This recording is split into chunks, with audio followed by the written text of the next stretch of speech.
ನಮ್ಮಲ್ಲಿ ರೆಡ್ಡನ್ ಇದೆ, H F ಇದೆ, ಮತ್ತೆ ಆಲಾ ಬ್ಲಾಕ್ ಇದೆ. 3 ತಳಿ ಹಸುಗಳು ನಮ್ಮ ಹತ್ರ ಇದಾವೆ. ಒಂದ್ ಟೈಮಿಗೆ 30 ಲೀಟರ್ ಹಾಲು ಹಾಕ್ತಿವಿ, 30-35 ಲೀಟ್ರು. 2 ಟೈಮಿಂದ ಅವರೇಜ್ ಒಂದು 65 ಲೀಟರ್ ಅಂತೂ ಹಾಕ್ತಿವಿ. ಡೈರಿ 40 ರೂಪಾಯಿ ಮೇಲೆ ಬೀಳುತ್ತೆ 1 ಲೀಟರ್ಗೆ. ಒಂದು 55-60 ಸಾವಿರ ಬರುತ್ತೆ. ಆ ಎಚ್ ಎಫ್ ಹಸಿನಾಗ ಸ್ಟಾರ್ಟಿಂಗ್ ಅಲ್ಲಿ 8-9 ಲೀಟರ್ ಹಾಲು ಬರುತ್ತೆ ಒಂದು ಟೈಮಿಲ್ಲಿ. 2 ಟೈಮಿಂದ ಅವರೇಜ್ 18 ಲೀಟರ್ ಆದರೂ ಬರುತ್ತೆ.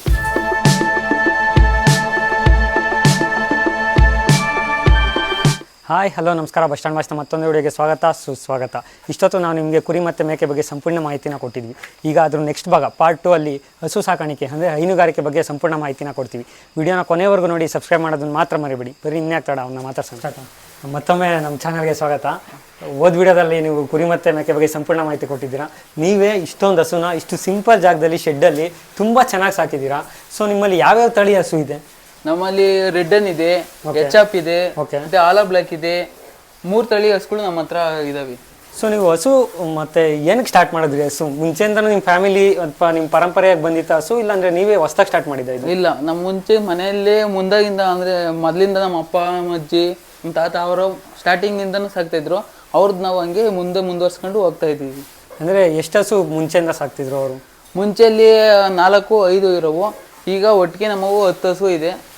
10 ಹಸುನ ನೀವು ಇಷ್ಟು ಜಾಗದಲ್ಲಿ ಆರಾಮಾಗಿ ಮೇಂಟೈನ್ ಮಾಡ್ಕೊಂಡು ಹೋಗ್ತಾ ಇದ್ದೀರಾ? ಇಲ್ಲಿ 6 ಹಸು ಇದೆ, ಆಚೆ 4 ಇದೆ. ಈ ಶೆಡ್ ಈಗ ಬಂಡವಾಳ ಕಮ್ಮಿನೇ ಹಾಕಿ ನಾವು ಸಿಂಪಲ್ ಆಗಿ ಮಾಡ್ಕೊಂಡಿದ್ದೀವಿ. ಕೆಲವರು ಜಾಸ್ತಿ ಖರ್ಚು ಮಾಡ್ತಾರೆ. ನಾವು ಇದು ಅಲ್ಲಿ 5 years ಮೇಲಾಗಿದೆ ಈ ಶೆಡ್ ಮಾಡಿ.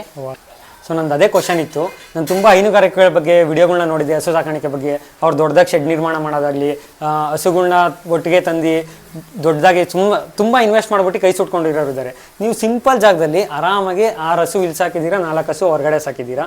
ಸೊ ಹಸುಗಳನ್ನ ಮೇಂಟೈನ್ ಮಾಡ್ಬೇಕಾದ್ರೆ ತುಂಬ ಕ್ಲೀನಾಗಿ ಹೈಜಿನಿಕ್ಕಾಗಿ ಮೇಂಟೈನ್ ಮಾಡಬೇಕು ಅಂತಾರೆ. ಇಲ್ಲಾಂದರೆ ಕಾಯಿಲೆ ಬಂದ್ಬಿಡುತ್ತೆ, ಕೆಸಲು ಬಾವು ಆಗ್ಬಿಡುತ್ತೆ, ಆ ರೀತಿ ಎಲ್ಲ ಮಾಹಿತಿ ನಾನು ಕೇಳಿದ್ದೀನಿ. ಸೊ ನೀವು ಇಷ್ಟು ಜಾಗದಲ್ಲಿ ಯಾವ ರೀತಿ ಮೇಂಟೆನೆನ್ಸ್ ಮಾಡ್ತೀರಾ? ಕ್ಲೀನ್ನೆಸ್ಗೆ ಎಷ್ಟು ಹೊತ್ತು ಆದಾಯ ಕೊಡ್ತೀರಾ ನೀವು? ಅಂದ್ರೆ ಕ್ಲೀನ್ನೆಸ್ ಇರಲೇಬೇಕು. ಯಾಕಂದ್ರೆ ಅದು ಕ್ಲೀನ್ನೆಸ್ ಇಲ್ಲ ಅಂದ್ರೆ ಹಸುಗಳು ಕಾಯಿಲೆ ಬರುತ್ತೆ. ಆದರೆ ನಾವು ಡೈಲಿ ಒಂದು 30 ಮಿನಿಟ್ಸ್ ಈ ಶೆಡ್ ಕ್ಲೀನಿಂಗ್ ಕೊಡ್ತೀವಿ. ಹಸುಗಳು ಒಂದು 30 ಮಿನಿಟ್ಸ್, ಇಲ್ಲಾಂದ್ರೆ ಒಂದು $1 hour ಆಗುತ್ತೆ. ಫುಲ್ 2 ಎಲ್ಲ ಕ್ಲೀನ್ ಮಾಡ್ತೀವಿ. ಡೈಲಿ ಕ್ಲೀನ್ ಮಾಡ್ತೀವಿ. ಸ್ವಲ್ಪ ತೋಟದ ಕಡೆ ಕೆಲಸ ಜಾಸ್ತಿ ಇದ್ರೆ ಒಂದು 3 days ಅಂದ್ರೆ ನಾವು ಈ ಎಲ್ಲ ಕೆಲಸ ಮಾಡ್ತೀವಿ. ಅಂದ್ರೆ ನಾವು ಮೇಕೆ ಶೆಡ್ಡು, ಹಸು ಮತ್ತೆ ತೋಟ ಎಲ್ಲ ಮಾಡೋದ್ರಿಂದ ನಾವು ಅಂದ್ರೆ ಸ್ವಲ್ಪ ಕೆಲಸ ಜಾಸ್ತಿ ಇದ್ದಾಗ ಇದು ಕ್ಲೀನು ಕಮ್ಮಿ ಮಾಡ್ತೀವಿ. ಹಸುಗಳು ತೊಳೆಯಲ್ಲ, ಮತ್ತು ಮಿಕ್ಕಿ ಟೈಮಲ್ಲಿ ಡೈಲಿ ತೊಳಿತೀವಿ. ಸೊ ಅದೇ ನಾನು ನಿಮ್ಗೆ ಕೇಳೋಣ ಅಂತ ಹೋದೆ. ಕುರಿ ಮತ್ತು ಮೇಕೆ ಸಾಕ್ತಿದ್ದೀರಾ, ಹಸು ಸಾಕ್ತಾ ಇದ್ದೀರಾ, ತೋಟದ ಕೆಲಸ ಇದೆ ಅಂತೀರಾ. ನಿಮ್ಮ ಡೈಲಿ ರೂಟೀನ್ ಹೇಗಿರುತ್ತೆ? ದಿನನಿತ್ಯ ಏನೇನು ಮಾಡ್ತೀರಾ? ನಾವು ಬೆಳಗ್ಗೆ ಮಾಮೂಲಿ ನಾವು 5 ಗಂಟೆ ಎದ್ದೇಳ್ತೀವಿ. ಹಸುಗಳು ಹಾಲು ಕರಿ ಅಷ್ಟು ಎಲ್ಲ ಆಚೆ ಕಟ್ಟಿ ಕ್ಲೀನ್ ಮಾಡಿ ಹಾಲು ಕರೆದ್ಬಿಟ್ಟು ಡೈರಿಗೆ ಹಾಕಿ ಆಮೇಲೆ ಮಿಕ್ಕಿದ ಕೆಲಸ ಮಾಡೋದು. ತೋಟದ ಸರಿ ಬೆಳಗ್ಗೆ ಒಂದು ನಮ್ಮ ಕಡೆ ಕರೆಂಟ್ ಬಂದಾಗ ತೋಟದ ಕಡೆ ಹೋಗ್ತೀವಿ, ಮಿಕ್ಕಿ ಟೈಮ್ ಇಲ್ಲಿರ್ತೀವಿ. ಸೊ ಇದರಲ್ಲಿ ಎಚ್ ಎಫ್ ಹಸ ಇದೆ ಮತ್ತು ವಿವಿಧ ತಳಿ ಹಸ ಇದೆ ಅಂತ ಹೇಳಿದ್ರಿ. ಸೊ ಯಾವ್ಯಾವ ಹಸ ಎಷ್ಟೆಷ್ಟು ಲೀಟ್ರ್ ಹಾಲು ಕೊಡುತ್ತೆ? ಅಂದರೆ ಎಚ್ ಎಫ್ ಹಸು ಸ್ವಲ್ಪ ಜಾಸ್ತಿ ಮಿಲ್ಕ್ ಕೊಡುತ್ತೆ. ಅಂದರೆ ಒಂದು ಬೇರೆ ಹಸುಕ್ಕಿಂತ 2 ಲೀಟ್ರ್ 3 ಲೀಟ್ರ್ ಜಾಸ್ತಿ ಕೊಡುತ್ತೆ. ಅದರಲ್ಲಿ ಫ್ಯಾಟಿನ ಅಂಶ ಕಮ್ಮಿ ಬರುತ್ತೆ. ಅದಕ್ಕೆ ಅಂತ ಹೇಳ್ಬಿಟ್ಟು ನಾವು ರೆಡ್ಡೆನ್ನು, ಜೆರ್ಸಿ ಈ ಥರ ಹಸುಗಳು ಬೇರೆ 2-3 ಹಸುಗಳು ಮಡಗಿರ್ತೀವಿ. ಇದರಲ್ಲಿ ಅದಕ್ಕಿಂತ ಸ್ವಲ್ಪ ಹಾಲು ಕಮ್ಮಿ ಬರುತ್ತೆ, ಆದರೆ ನಮಗೆ ಕ್ವಾಲಿಟಿ ಚೆನ್ನಾಗಿ ಬರುತ್ತೆ. ಅಂದರೆ ದಿನಕ್ಕೆ ಒಂದು ಟೈಮ್ಗೆ ಬೆಳಗ್ಗೆ ಹೊತ್ತು ಎಷ್ಟು ಲೀಟ್ರ್ ಹಾಲು ಹಾಕ್ತೀರ ನೀವು? ಒಂದು ಟೈಮಿಗೆ 30 ಲೀಟ್ರ್ ಹಾಲು ಹಾಕ್ತೀವಿ, 30-35 ಲೀಟ್ರು.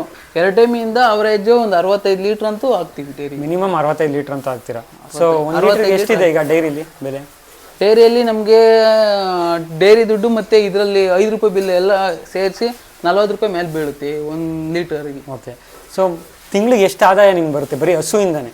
ಬರೀ ಹಸುವಿಂದನೇ ಒಂದು 55-60 ಸಾವಿರ ಬರುತ್ತೆ. ಸೊ ಯಾರಾದರೂ ನೀವು ಸಿಟಿಲಿ ವರ್ಕ್ ಮಾಡ್ತಿರೋರು, ಬೇರೆ ರಂಡರಲ್ಲಿ ವರ್ಕ್ ಮಾಡ್ತಿರೋರು ನೋಡ್ಬೋದು, 20-30 ಸಾವಿರಕ್ಕೋಸ್ಕರ ವರ್ಕ್ ಮಾಡ್ತಾ ಇದ್ದೀರಾ. ನೋಡಿ, ಇವ್ರು ರೈತರು ಹಸು ಸಾಕಾಣಿಕೆ ಮತ್ತು ಮೇಕೆ ಸಾಕಾಣಿಕೆ ಎಲ್ಲ ಮಾಡ್ತಿದ್ದಾರೆ. ಹಸುವಿಂದನೇ ಅವರು ತಿಂಗಳಿಗೆ 50-60 ಸಾವಿರ ದುಡಿತಾ ಇದ್ದಾರೆ. ಮತ್ತು ಇನ್ನೂ ಹಸು ಅಂದರೆ ಬರೀ ಹಾಲಿಂದ ಅಷ್ಟೇ ಅಲ್ಲ, ಗೊಬ್ಬರ ಅದರಿಂದ ಕೂಡ ದುಡ್ಡೆಲ್ಲ ಮಾಡ್ತಾರೆ. ಸೊ ಅದರಿಂದ ನೀವು ಗೊಬ್ಬರನ ಏನು ಮಾಡ್ತೀರಾ? ನೀವು ಮಾರ್ತೀರಾ, ಇಲ್ಲ ಅಂದರೆ ನಿಮ್ಮ ತೋಟಕ್ಕೆ ಬೆಳೆಸ್ತೀರಾ? ನಾವು ಗೊಬ್ಬರ ಸ್ವಲ್ಪ ತೋಟಕ್ಕೆ ಬೆಳೆಸ್ತೀವಿ, ಮಿಕ್ಕಿದ್ದು ಮಾರ್ತೀವಿ. ಗೊಬ್ಬರದಿಂದನೂ ಲಾಭ ಇದೆ ನಮಗೆ. ಅದೇನು ಲೋಡ್ ಲೆಕ್ಕ ಮಾರ್ತೀರಾ, ಯಾವ ಥರ? ನಾವು ಲೋಡ್ ಲೆಕ್ಕ ಮಾರ್ತೀವಿ. ಎಷ್ಟಿದೆ ಈಗ ಲೋಡು? ಇವಾಗ ಒಂದು ಲೋಡ್ ಬಂದು 5,000 ಇದೆ. ಇದರಲ್ಲಿ ಯಾವ ಹಸು ಜಾಸ್ತಿ ಲೀಟ್ರ್ ಹಾಲು ಕೊಡೋದು? ಎಚ್ ಎಫ್ ಏನಾ? ಅದರಲ್ಲಿ ಯಾವ್ಯಾವ ಎಚ್ ಎಫ್? ಇದರಲ್ಲಿ ಆವಸು ಅದು ಹೆಚ್ಚಪ್ಪು, ಆವಸ ಹೆಚ್ಚಪ್ಪು, ಮತ್ತೆ ಅದು ಆ ಸೈಡ್ ಲಾಸ್ಟಲ್ಲಿ ಇರೋದು ಹೆಚ್ಚಪ್ಪು. ಇದು ರೆಡ್ ಹೆನ್ನು, ಅದು ಆಲಾ ಬ್ಲ್ಯಾಕು. ಇದು ಎಷ್ಟು ಲೀಟ್ರ್ ಹಾಲು ಕೊಡುತ್ತೆ ರೆಡ್ ಹೆನ್ನು? ಇದು ಸ್ಟಾರ್ಟಿಂಗ್ ಕರು ಹಾಕಿದಾಗ 8 ಲೀಟ್ರ್ ಬರುತ್ತೆ ಒಂದು ಟೈಮ್ಗೆ. ಒಂದು ಟೈಮ್ಗೆ 7ರಿಂದ 8 ಲೀಟ್ರ್ ಬರುತ್ತೆ. ಆ ಎಚ್ ಎಫ್ಗಳು? ಆ ಎಚ್ ಎಫ್ ಹಸಿನಾಗ ಸ್ಟಾರ್ಟಿಂಗಲ್ಲಿ 8, 9 ಲೀಟ್ರ್ ಹಾಲು ಬರುತ್ತೆ ಒಂದು ಟೈಮಿಲ್ಲಿ. 2 ಟೈಮಿಂದ ಅವರೇಜ್ 18 ಲೀಟ್ರ್ ಆದರೂ ಬರುತ್ತೆ. ಇದರಲ್ಲಿ ಆಲಾ ಬ್ಲ್ಯಾಕಲ್ಲಿ ಅದರಲ್ಲೂ ಬರುತ್ತೆ. ಅದರಲ್ಲಿ 8, 9 ಲೀಟ್ರ್ಗನ ಒಂದು ಟೈಮ್ 9 ಲೀಟ್ರ್ ಕರೆದಿದ್ದೀವಿ. 2 ಟೈಮಿಂದ ಒಂದು 19 ಲೀಟ್ರ್ ಹಾಲು ಕರೆದಿದ್ದೀವಿ ಅದರಲ್ಲಿ. ಓಕೆ, ಹಾಲು ನೀವೇ ಕರಿತೀರಲ್ಲ, ಅದಕ್ಕೆ ಮಿಷಿನ್ ಏನಾದರೂ ಇದೆಯಾ ನಿಮಗೆ? ಇಲ್ಲ, ನಾವು ಈಗ ಕೈಯಲ್ಲೇ ಕರೀತಾ ಇರೋದು. ಕೈಯಲ್ಲೇ ಕರಿತಾ ಇದ್ದೀವಿ. ಮನೆಯಲ್ಲಿ ಇಬ್ಬರಾದ್ರೂ ಇರಬೇಕು ಹಾಲು ಕರಿಯಕ್ಕೆ ಅಂತ ಹೇಳ್ಬಿಟ್ಟು. ಸೊ ಹಾಲು ಕರಿಯೋದಕ್ಕೆ ಇಬ್ಬರು ಆಳಾದ್ರೂ ಇರಲೇಬೇಕು. ಹಾಲಿನ ಮಿಷಿನ್ ಥರ ಪ್ಲಾನ್ ಏನಾದರೂ ಇದೆಯಾ ನಿಮಗೆ? ಮುಂದಿನ ದಿನಗಳಲ್ಲಿ ತರಬೇಕು ಅಂದ್ಕೊಂಡಿದ್ದೀವಿ. ಈಗ ಸದ್ಯಕ್ಕೆ ತಂದಿಲ್ಲ. ಇದು ಹಸ್ಗಳು ಮೈ ತೊಳೆಯಕ್ಕೆ ಮಾತ್ರ ಮಿಷಿನ್ ತಂದಿದ್ದೀವಿ ನಾವು. ಓಕೆ, ಮಿಷಿನ್ ಇದೆಯಾ ಹಸ್ಗಳು ಮೈ ತೊಳೆಯೋದಕ್ಕೆ? ಮಿಷಿನ್ ಇದೆ. ಮೇವು ಆಹಾರ ಯಾವ ರೀತಿ ಇರುತ್ತಲ್ಲ? ಮೇವು ಸ್ವಂತ ನಮ್ಮ ಜಮೀನಲ್ಲೇ ಬೆಳೆದಿರೋದು. ನಾವು ಇದು ನೇಪಿಯರ್ ಅಂತ ಹೇಳ್ಬಿಟ್ಟು ಈಗ ಹಾಕಿರೋ ಮೇವು. ಓಕೆ, ಅಂದರೆ ಬೆಳಿಗ್ಗೆ ಒಂದು ಟೈಮ್ ಹಾಕ್ತೀರಾ, ಸಂಜೆ ಒಂದು ಟೈಮ್ ಹಾಕ್ತೀರಾ, ಇಲ್ಲ ಹೊರಗಡೆ ಮೇಯೋದಕ್ಕೆ ಬಿಡ್ತೀರಾ? ಈಗ ಬೇಸಿಗೆ ಟೈಮು ಮಳೆ ಇನ್ನೂ ಬಂದಿಲ್ಲ, ಅದಕ್ಕೋಸ್ಕರ ಮನೆಯಲ್ಲೇ ಹಾಕ್ತಾ ಇದ್ದೀವಿ. ಈಗ ಬೆಳಗ್ಗೆ ಒಂದು ಟೈಮು ಹಸಿ ಹುಲ್ಲು ಹಾಕ್ತೀವಿ, ತಿರ್ಗಾ ಮಧ್ಯೆ ಒಂದು ಟೈಮು ಒಣಲ್ ಹಾಕ್ತೀವಿ, ತಿರ್ಗಾ ಸಂಜೆ ನೈಟಲ್ಲಿ ಹಸಿ ಮೇವು ಹಾಕ್ತೀವಿ. ಇದಕ್ಕೆ ಆರೋಗ್ಯ ಎಲ್ಲ ಯಾವ ರೀತಿ ಕಾಪಾಡ್ಕೊತ ಹೋಗ್ತೀರಾ? ಅಂದರೆ ಹೆಂಗೆ ಗೊತ್ತಾಗುತ್ತೆ ನಿಮಗೆ ಅದು ತೊಂದರೆಯಲ್ಲಿದೆ, ಆರೋಗ್ಯ ಸಮಸ್ಯೆಯಿಂದ ಬಳಲ್ತಿದೆ ಅಂತ ಹೆಂಗೆ ಗೊತ್ತಾಗುತ್ತೆ ನಿಮಗೆ? ಹಸು ಅದು ಮೇವು ತಿನ್ನಲ್ಲ, ಆಕ್ಟಿವ್ ಆಗಿರಲ್ಲ, ಮತ್ತೆ ಹಾಲು ಕಮ್ಮಿ ಆಗುತ್ತೆ ಫುಲ್ಲು. ಓಕೆ, ಅದು ತಿರ್ಗಾ ಎದೊಳಕ್ಕಾಗಲ್ಲ, ಆ ಥರ ಸಮಸ್ಯೆ ನಮಗೆ ಕಾಣಿಸುತ್ತೆ. ಆ ಟೈಮಲ್ಲಿ ಏನಾಗಿದೆ ಅಂತ ಹೇಳ್ಬಿಟ್ಟು ಸ್ವಲ್ಪ ನಾರ್ಮಲ್ ಆದರೆ ನಾವೇ ಮಾತ್ರೆ ಮತ್ತು ಮೆಡಿಸಿನ್ ತಂದು ಹಾಕ್ತೀವಿ. ಜಾಸ್ತಿ ಆದರೆ ಡಾಕ್ಟರ್ನ ಕರೆಸ್ತೀವಿ ನಾವು. ನಾನು ತುಂಬ ವಿಡಿಯೋದಲ್ಲಿ ನೋಡಿದ್ದೀನಿ, ಕೆಚ್ಚಲಲ್ಲಿ ಏನಾದರೂ ಇನ್ಫೆಕ್ಷನ್ ಆಗುತ್ತೆ, ಕ್ಲೀನ್ನೆಸ್ ಇಲ್ಲ ಅಂದರೆ ಕೆಚ್ಚಲು ಬಾವು ಆಗುತ್ತೆ ಅಂತಾರೆ. ಅದು ಎಷ್ಟು ಮಾತಿಗೆ ಸತ್ಯ? ಅದು ಆಗುತ್ತೆ. ಕ್ಲೀನ್ನೆಸ್ ಮಾಡಿಲ್ಲ ಅಂದರೆ ಜಾಸ್ತಿ ಈಗ ರಚ್ಚಿದ್ರೆ ಅದು ಅಲ್ಲಿ ಮಲಗಿದ್ರೆ, ಇವಾಗ ಮಾಮೂಲಿ ಬೇಸಿಗೆಗ ಇದ್ರೆ ಏನೂ ಆಗಲ್ಲ. ಮಳೆ ಕಾಲದಲ್ಲಿ ಆಚೆ ಕಟ್ತೀವಿ, ಅಲ್ಲಿ ಕೆಸರಿದ್ರೆ ಕೆಸರಲ್ಲಿ ಮಲಗಿದ್ರೆ ಆ ಥರ ಆಗುತ್ತೆ.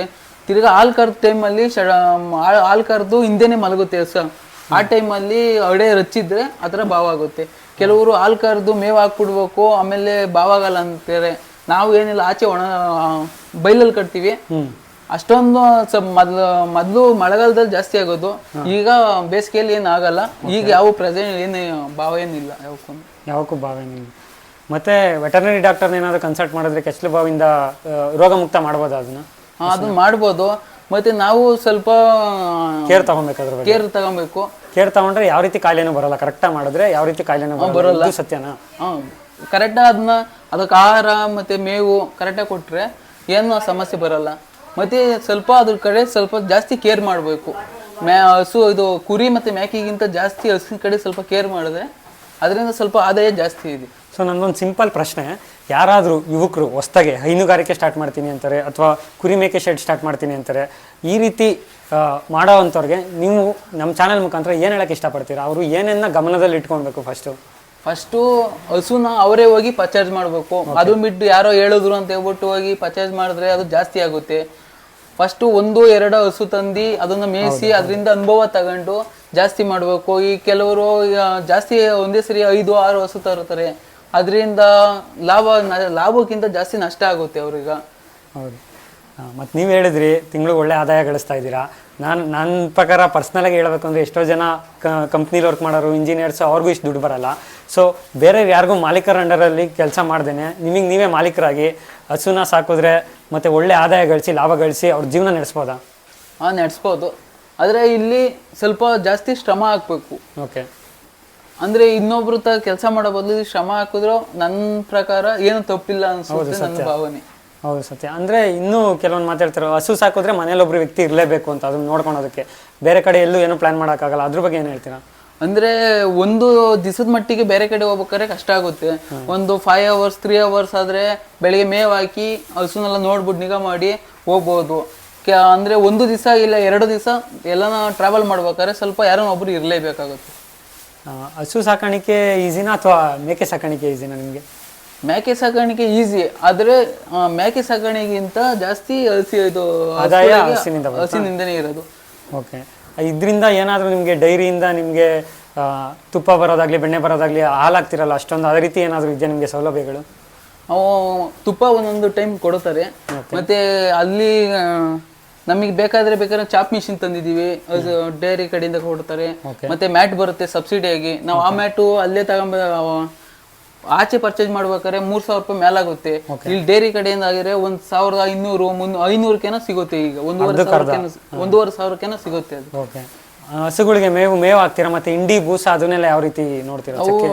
ಡೈರಿ ಕಡೆಯಿಂದ ಬರುವ ಫೀಡ್ ಹಾಕ್ತಿವಿ, ಓಕೆ, ಮತ್ತೆ ಬೂಸ ಹಾಕ್ತಿವಿ, ಓಕೆ, ಚಕ್ಕೆ ಬೂಸ ಅಂತ ಬರುತ್ತೆ ಅದು ಹಾಕ್ತಿವಿ. 3 ತರ ತಿಂಡಿ ತಂದು ಮಿಕ್ಸ್ ಮಾಡಿ ಹಸುಗಳು ಕೊಡ್ತೀವಿ. ನಾವು 2 ಟೈಮ್ ಕೊಡ್ತೀವಿ, ಬೆಳಗ್ಗೆ 1 ಟೈಮ್, ಸಂಜೆ 1 ಟೈಮ್ ಕೊಡ್ತೀವಿ. ಓಕೆ.